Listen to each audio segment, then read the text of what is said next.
Hello दोस्तों, तो आप लोगों का यूनिक स्टडी सेंटर में स्वागत है। तो आज हमारा बेसिकली जो 12th क्लास की इंडियन इकोनॉमी का सेकंड चैप्टर है और सेकंड चैप्टर का नाम है भारत में पंचवर्षीय योजना लक्ष्य तथा उपलब्धियां। ठीक है, बेसिकली ये जो चैप्टर हमारा स्टार्ट होता है, ये बेसिकली जो हम 1947 में, ठीक है, इंडिपेंडेंट हुए, उसके बाद से हमारा ये चैप्टर स्टार्ट हो रहा है कि हमने क्या क्या करना शुरू करा।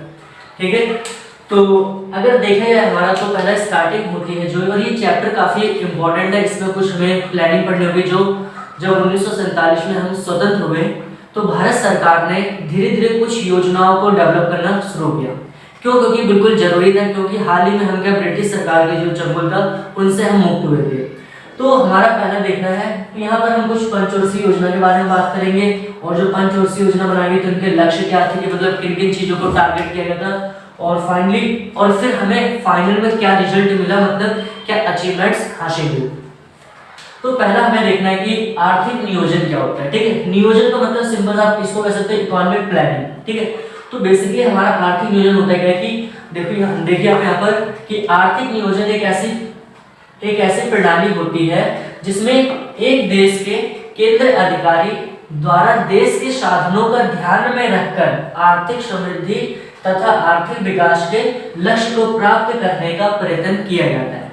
तो सिंपल से इसकी जो डेफिनेशन है कि एक ऐसा सिस्टम होता है जिसमें कहते हैं गवर्नमेंट अथॉरिटी होती है, वो देश के जितने भी रिसोर्सेज होते हैं उस रिसोर्सेज को क्या करते हैं ध्यान में रखते हुए, ठीक है, वो कोशिश करते हैं कि वो ज्यादा से ज्यादा जो इकोनॉमिक ग्रोथ हो, ठीक है, इकोनॉमिक डेवलपमेंट है उसको प्राप्त कर ले।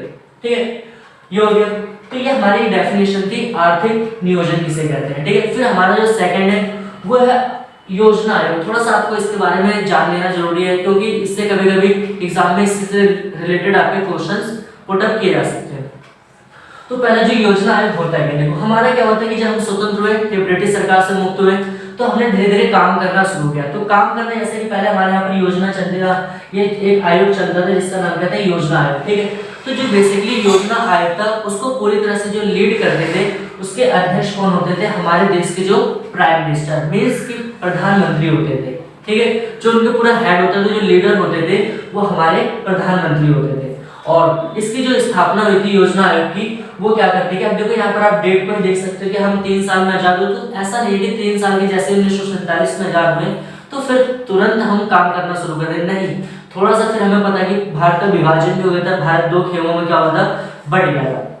तो 1950 में कहीं न कहीं इस योजना की क्या कर दी गई थी, योजना आयोग की स्थापना कर दी गई थी। ठीक है, और लेकिन थोड़ा सा यहाँ पर ये समझना, ये पेपर में कई बार क्वेश्चन को पूछा गया था कि सन 2015 में योजना आयोग का नाम बदलकर नीति आयोग कर दिया। क्या कर दिया गया, नीति आयोग। तो आपको ये ध्यान में रखना है कि जो भारत में योजना आयोग चलता था, जिसकी स्थापना 1950 में की गई थी, वो 2015 में उसको चेंज करके क्या कर दिया गया, उसका नाम को चेंज कर रिप्लेस कर दिया गया, क्या बना दिया गया, नीति आयोग। ठीक है, तो बेसिकली अब हमारा जो नेक्स्ट टॉपिक है वो आपका ये है। तो यहाँ पर कह रहा है कि भारत में नियोजन की आवश्यकता क्यों पड़ी। ठीक, समझना ध्यान से, काफी इंपॉर्टेंट टॉपिक है और ये जो क्वेश्चन बेसिकली 3 नंबर का पूछा जा सकता है कि भारत में, मतलब भारत स्वतंत्र हुआ, ठीक है, सब चीजें चल रही थी, तो भारत में आखिर प्लानिंग की आवश्यकता क्यों पड़ी, मतलब क्या प्लान करना क्यों हमें इतना इंपॉर्टेंट हो गया, क्यों जरूरी हो गया, ये हमें देखना। ठीक है, तो प्लानिंग की आवश्यकता के कुछ कारण थे कि इन कारणों को देख के हमें पता चलेगा कि हाँ,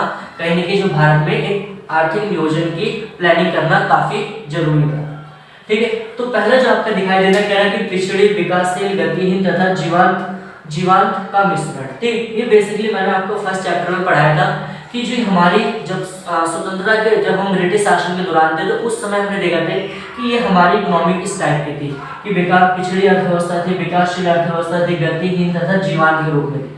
तो कहीं न कहीं जब हम स्वतंत्र हुए 1947 में, उसके बाद भी कहीं न कहीं देखा गया कि जो इनके गुण होते थे, पिछड़ी, विकासशील, गतिहीन और जीवांत, इनके ही कहीं न कहीं गुण देखे गए, इनका समावेश देखा गया था कि भारतीय इकोनॉमी में अभी भी ये चीजें उपलब्ध थी।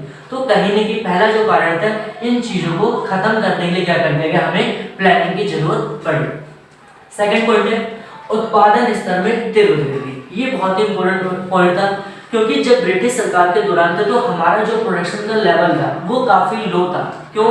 क्योंकि हमारे जो समाज के फिर हमारे जो देश के कुछ ही हिस्सों में क्या होता था कि ज़्यादा से ज़्यादा प्रोडक्शन होता था, और बाकी अगर हम देखा जाए जो ग्रामीण क्षेत्र होते थे वहाँ पर प्रोडक्शन का स्तर काफ़ी निम्न है। तो कहने की जो हमारे जो नीति मतलब जो नीति निर्माता लोग थे, तो उन्होंने क्या कहा है कि हमें एक प्लानिंग करनी पड़ेगी, और प्लानिंग के द्वारा हमें क्या करना पड़ेगा, अपने जो प्रोडक्शन को लेवल को वो थोड़ा सा इंक्रीज करना पड़ेगा।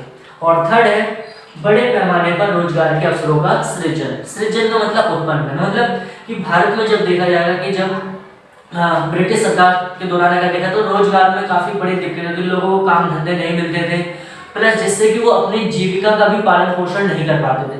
तो ये काफी चिंताजनक बात थी। तो हमारे जो नीति निर्माता लोग थे तो उन्होंने प्लानिंग की हमें जरूरत पड़ी, क्यों? क्योंकि भारत में रोजगार के सोर्स नहीं थे, मतलब लोगों को काम धंधे का कोई एरिया नहीं था, ठीक है। तो कहने की बड़े पैमाने पर ज्यादा से ज्यादा रोजगार के अवसरों का सृजन करने के लिए हमें क्या करना पड़ा कि यहाँ पर रोजगार नियोजन की प्लानिंग करनी पड़ी, ठीक है। और लास्ट पॉइंट है आपका कृषि औद्योगिक तथा व्यापार क्षेत्र का विस्तार। मतलब जैसे कि हमने देखा था फर्स्ट चैप्टर में कि हमने एग्रीकल्चर सेक्टर को पढ़ा था, ठीक है, फिर उद्योग क्षेत्र को पढ़ा था, व्यवसाय देखा था, जनांकीय रूपरेखा, मतलब कि कहने की हर एक सेक्टर में हम कहने के बहुत ही पीछे चल रहे थे। तो जो नीति बनाने का, जो नियोजन बनाने का मेन हमारा मुख्य उद्देश्य था कि हम एग्रीकल्चर सेक्टर में थोड़ा सा बेटर हो जाए, ठीक है, इंडस्ट्री सेक्टर में थोड़ा बेटर हो जाए, और जो हमारा ट्रेड सेक्टर में, व्यापार क्षेत्र में भी हम थोड़ा सा बेटर हो जाए, ठीक। तो फाइनली हमारा जो सेकंड चैप्टर का जो फर्स्ट पार्ट है वो इसमें इतना ही है। तो आप वीडियो को लाइक करें, वीडियो को शेयर करें, ठीक है, और चैनल को सब्सक्राइब करना ना भूलें। Thanks for watching this video.